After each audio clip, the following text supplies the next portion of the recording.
আসসালামু আলাইকুম ইমরান, কেমন আছেন সবাই? আশা করছি সবাই ভালো আছেন। আল্লাহর রহমতে আমরা ভালো থেকেও ভালো নই।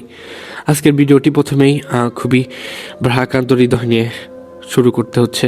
দয়া করে আপনারা আজকের ভিডিওটি দেখবেন। আমরা সেদিন ঝিরিঝিরি বৃষ্টির মধ্যেও চলে গিয়েছিলাম একটি মানুষের সাথে দেখা করতে বা একটি পরিবারের পাশে দাঁড়াতে। আপনারা আমার পাশে যেই ব্যক্তিটিকে দেখতে পাচ্ছেন তিনি আসলে একজন ভ্যান চালক। তার বাসা কলম বাজারের সাথেই, হয়তোবা কলম বাজারের আশেপাশে যারা আছেন তারা ব্যক্তিটিকে চিনতে পারবেন। তিনি পাশাপাশি 5 টাকা 10 টাকা দামের যেই বরফ বা আইসক্রিমগুলো আছে সেগুলো বিক্রি করতো।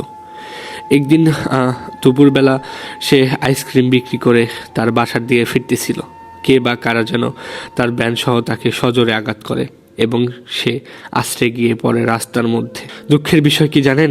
যারা তাকে চাপা দিয়েছে তারা সবাই তৎক্ষণাৎ সেখান থেকে পালিয়ে যায়। সে আহত অবস্থায় সেখানেই সেন্সলেস হয়ে পড়ে থাকে এবং আশেপাশের এলাকাবাসী তাকে ধরে নিয়ে হাসপাতালে ভর্তি করেন।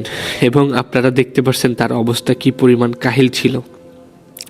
তার মুখটা বিবর্ষভাবে বিকৃত হয়ে গিয়েছিল এবং তার পা, পেট সহ অনেক জায়গায় অগণিত ক্ষত তৈরি হয়েছিল।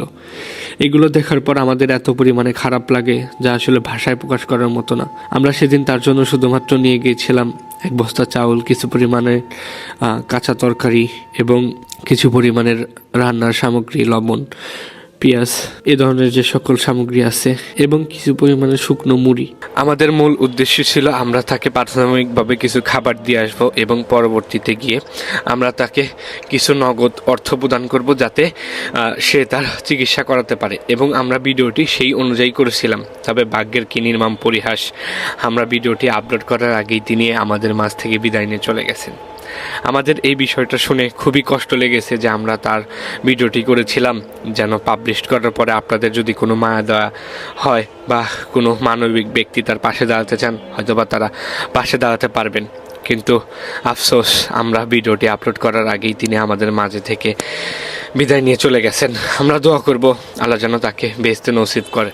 এবং আমরা মনে করি যে আজকে থেকে আমাদের একটি পরিবারের দায়িত্ব বেড়ে গেল। আপনারা যারা আমাদেরকে চিনেন এবং জানেন আমাদের ভাই ভাই এগ্রো ফার্ম পেজে ছিলেন তারা হয়তোবা জানেন আমরা যাদের কেউ নাই বা একদমই অসহায় তাদের দায়িত্ব নিয়েছি এবং কিছু মানুষকে আমরা এখন পর্যন্ত ক্যামেরার বাইরে সাহায্য করি। সো এই দিক থেকেও আমরা এই পরিবারটির পাশে থাকবো ইনশাল্লাহ। কারণ এই পরিবারের আসলে দেখার মতো কেউ নেই।